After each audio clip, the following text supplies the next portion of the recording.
Okay, today is Thursday, November 15th, 2007, and this is Father George Castano. He's going to do an interview with me today, and first we'll start off by asking you your full name. George Castano. George Castano. What year were you born? What year were you born?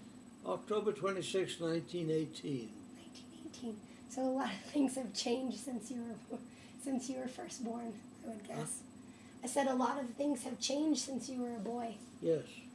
Do you want to will you tell me some things about your childhood and what it was like growing up?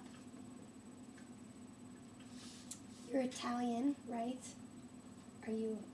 I beg your pardon? You're Italian, right? Are you Yes. a first generation American? Yes. Where do you start with that?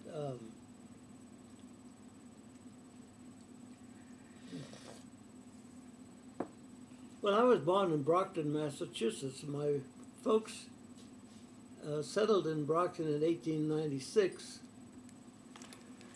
My father was a shoe worker. He worked all his life in the shoe factories. And my mother was a housewife who had children, one after another, for a number of years. There were 8 in our family, and as a young boy, I sang in the choir of St. Paul's Episcopal Church, 5 years old. My sister Mary had a boyfriend who was a member of the youth group at St. Paul's Church in Brockton, and the rector one night asked if any of them had little brothers that could sing because the choir needed more voices. So of course my sister Mary volunteered me, and I was in that choir until I was 13 years old. So my early life was in the choir at Church of St. Paul's Episcopal Church in Brockton, Massachusetts, and I was there until I was 40 years old. The first few years I sang in the choir.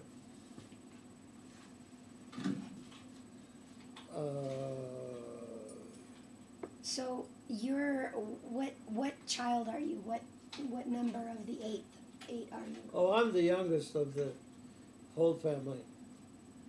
Okay. I'm the youngest. And so, aren't there some twins in your family? Yes, there's one set of twins. Only one is living, and he's 96 years old. My sister Ella is 98 years old, and my sister Susie is 93 years old, and I'm 89. So there's still 5 or 4 of you? 5. There's Ella, Susie, Richmond, and George. There are 4 of us left. Well, that's excellent. What do you remember about school? What was it like going to school in Massachusetts at that time? Well, school was strict, number one, and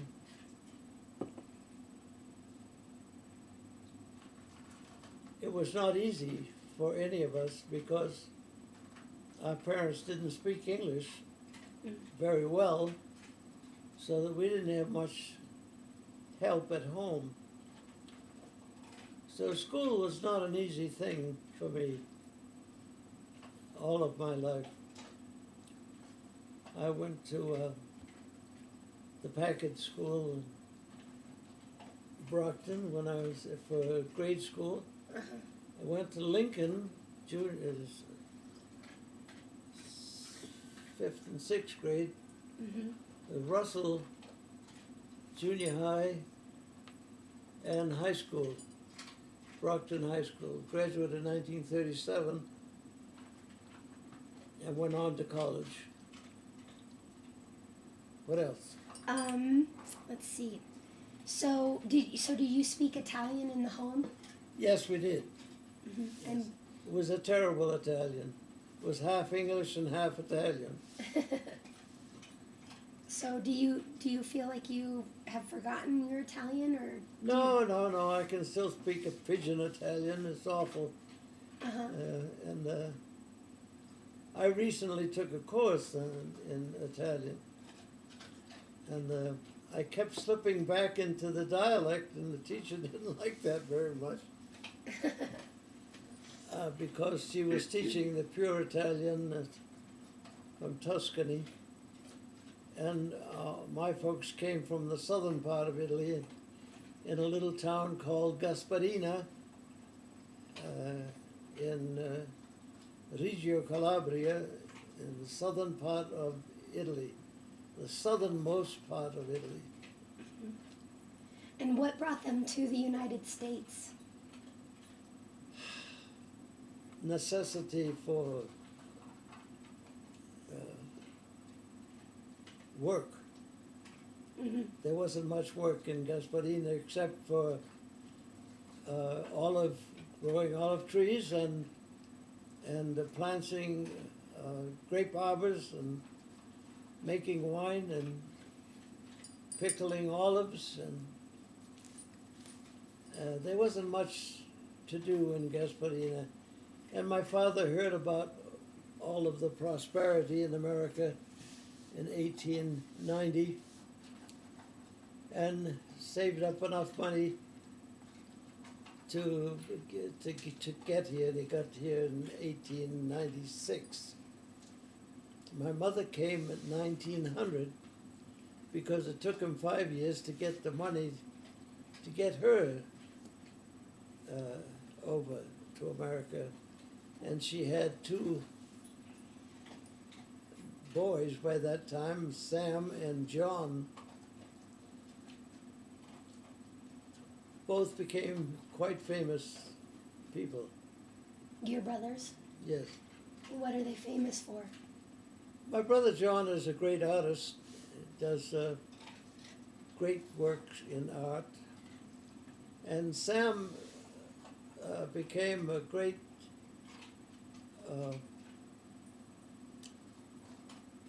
antique collector.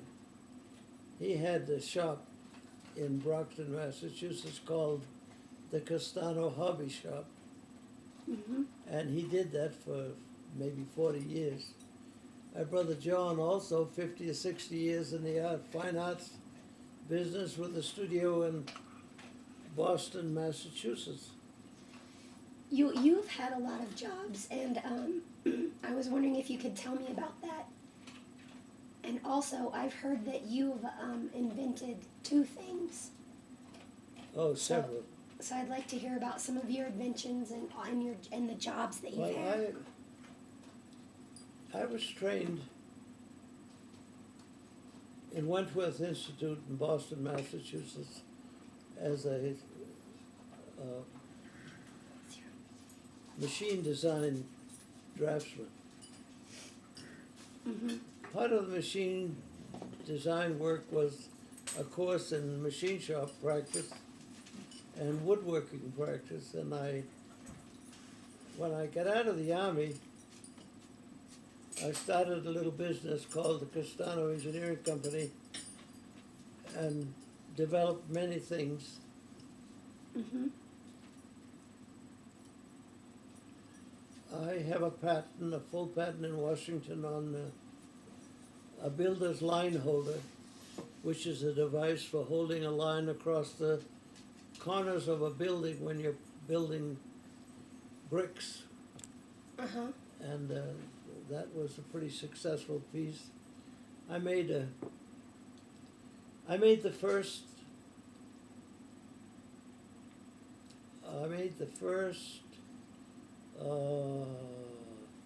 oil filter wrench, Mm-hmm. which was a strap wrench, and I got a patent pending on that. I have a full patent on the builder's line holder, and a patent pending on several items, a bike rack holder,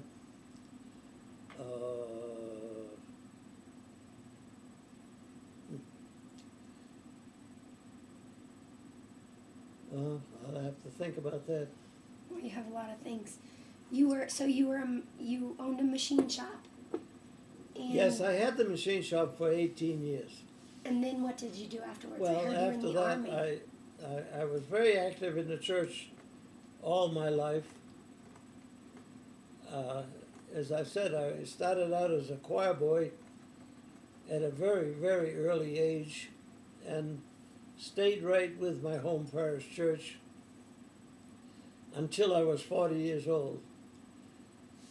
I had a job there as a DRE for many years while I was running the machine shop, What is a DRE, George?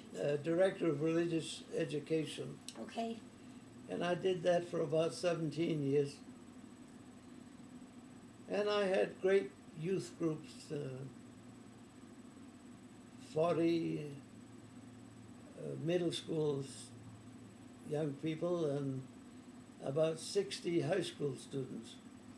It was a big parish church, about 1,800 in the congregation, about 500 in the church school. And I ran the church school for, about 15, 17 years. I was very active in the church. Well, it got to the point where there was 33 hours in the church and about 48 hours in the shop. And my wife sat me down at the kitchen table one night and said, something's got to go. Either the church has got to go or the shop has got to go. Well, it couldn't be the church. Yeah. So I sold the shop, Castano Engineering Company, and went back to graduate school in the Episcopal Theological School in Kentucky. And that was a 3-year course. So did your And whole came out a deacon in 1963 and a priesthood in 1964. Did your whole family move with you to Kentucky? My wife Alice went with me, and later my son Jimmy, came and moved to Kentucky. He ran out of money at college and had to come down there. He later continued on with his education. Mm-hmm. How old were you when He's you always stayed there, by the way. in I Kentucky? left Kentucky and came to Denver, but Jimmy still lives there, a little town called Nicholasville, Kentucky. That's right. Anders told me that. So how old were you when you were first married and you had 2 children from your first marriage? 1939. I married my high school sweetheart. We were married for 37 years. She had a terrible lung disease called sarcoidosis and was sick with it for 30 years. She finally died from it. But it took 30 years. It's been really From hard. that marriage, we had 2 children, Linda and Jimmy. Mhm. Who's older? After Alice died, I was single for a couple of years. I didn't like that at all. So I remarried. And from that marriage, there are 2 children. But that marriage only lasted 5 years. My wife was in an accident in the Pacific Ocean. She was a scuba diver and an underwater photographer. And a big wave came up out of the bottom of the ocean, 20-foot wave, and hit her from behind and doubled her over. and the flotation vest buckle went into her aorta, and she died in about 5 minutes after 5 years of marriage. From that marriage, we have Anna and Andrew. What was your wife's name? Pardon? What was your second wife's Anne. Anne? Yeah. Alice was my first wife, and Anne was my second wife. So Andrew told me, I'm sorry. Andrew told me that you were in the Army too. Yes, I served in the Army How old were almost you? a couple of years. But I was exiled. I was in the AEF. AEF. And what is that? That's Americans exiled in Florida. Okay. I never got out of Florida. I was training cadre. During World Anyone War that II? had a college education, they tried to keep to train the young people, because I was 25 years old when I went in the service, and that was pretty old. And I was kept there with a team of 6 other college graduates, and we were teaching cadre. Mhm. We taught the troops nomenclature of rifle and all of the junk that they have to teach soldiers. So you were like a drill sergeant, kind of? I was a drill sergeant. And did you how was that World War One? No, Or- no, or World no, War no, II? no. This is World War II. Okay. My brother Sam was in World War I, so we had a brother in World War. I had a brother in World War I, and I was in World War II. My father was a veteran of the Boer War. And he He fought. was a cavalryman. Did he fight for the Italian army? Yes, yes. What was the name of the war again? Boer. Boer. Boer War is in Africa. Oh, in Africa. Okay. Let's see. Well, what do you think is one of the most important things you've learned in your life? Because you've had. I beg your pardon? What is one of the most important things you think you've learned in your life? Because you've had. Learned? Mhm. I learned to love the Lord more and more. My priesthood was the most important thing in my life. Yeah, I've been a priest for 50 years. Almost 50 years. it's amazing. You want to tell me about it? Well, I had a parish church in Corbin, Kentucky. I enjoyed that very much. It was, I learned, I was a city boy who went to the country, and this was in the real back hills of Kentucky. Well, not really, but Corbin is pretty far, it's pretty country. Yeah.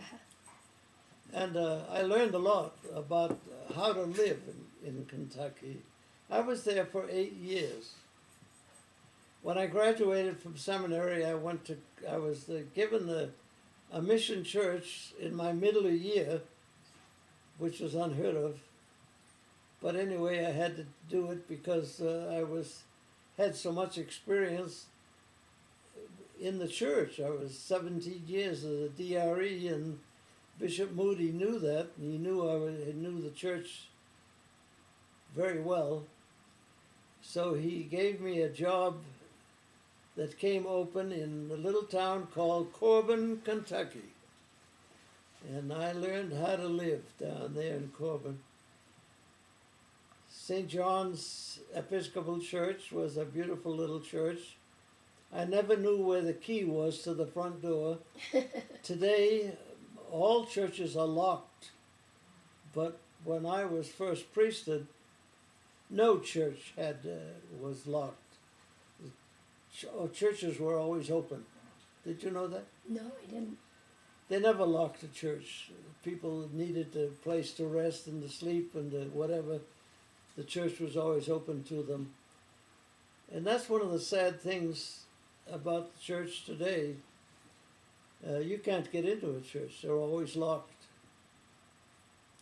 I suppose there's some reason for that, but no one's told me exactly what it is. Vandalism, probably. When do you think that changed? When did that change come about? I have no idea. I have no idea when that happened. So, I know that I didn't have a church in Brockton. I didn't have a locked church in Brockton, Massachusetts, St. Paul's.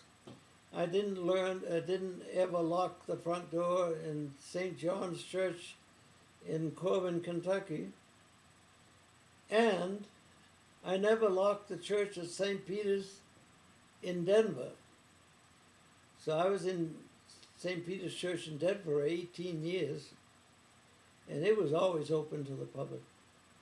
But today, if you go to St. Peter's Church, the door will be locked. yeah. So the most important thing you've learned in your life is to love the Lord more and more. Oh, sure. Do you want to tell me about that?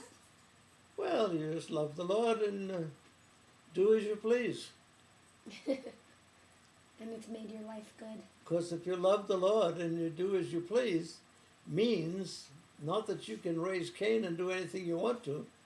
It means that you would love the Lord so much that you wouldn't do anything to hurt him in any way. Make him feel bad or whatever because of your conduct. It keeps you on the straight and narrow.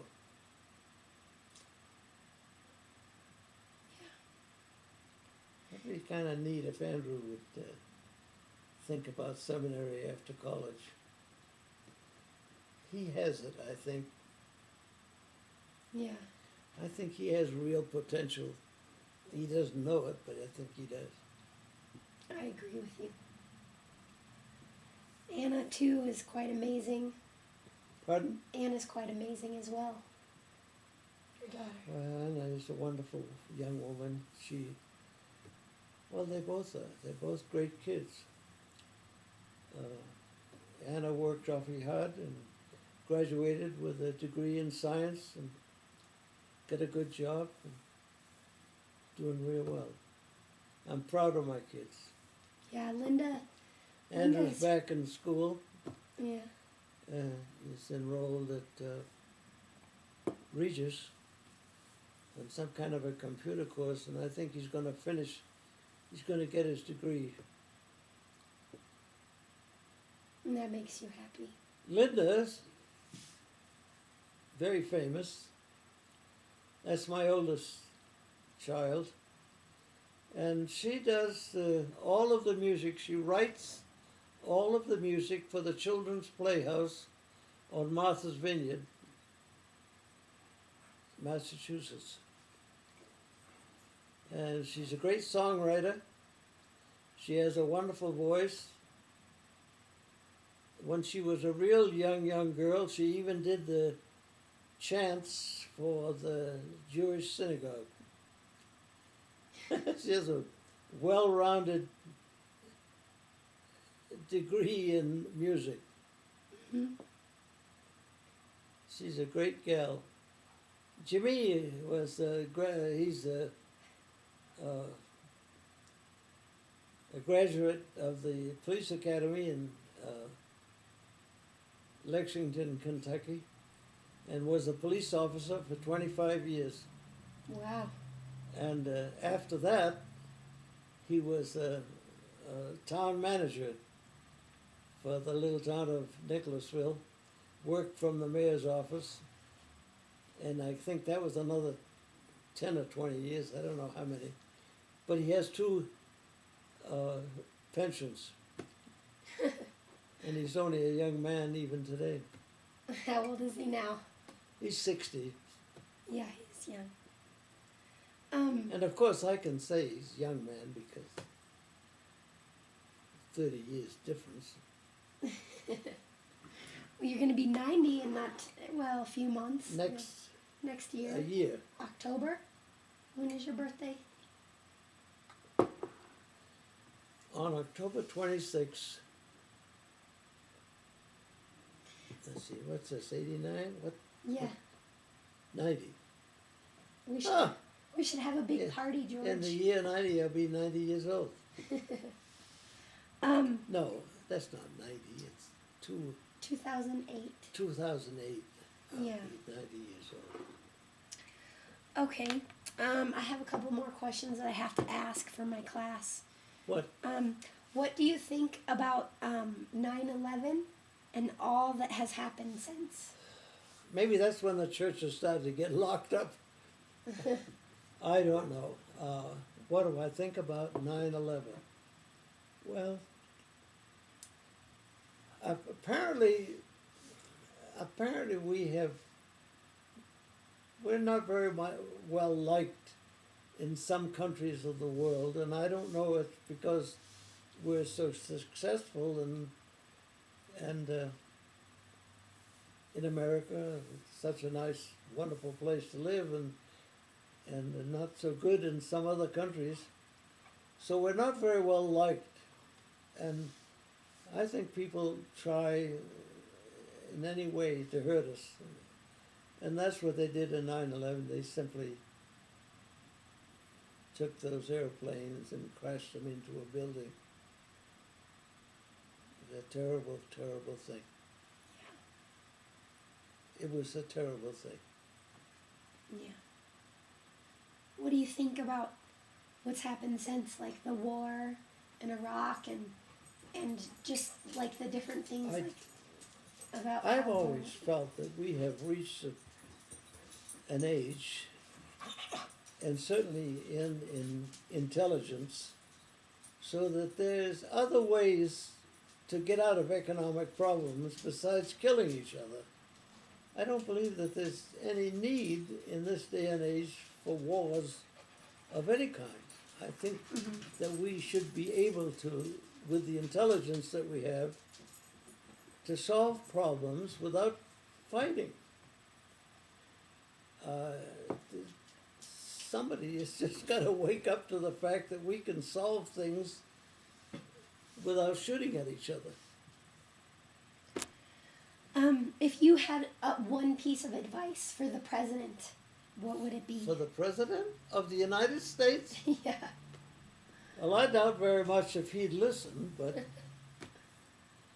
I would just say get bigger and better advisory committees before you make a move on your own, and take the advice of committees. That's why we have committees, so that we can have a consensus of a lot of people about a given problem or a given subject.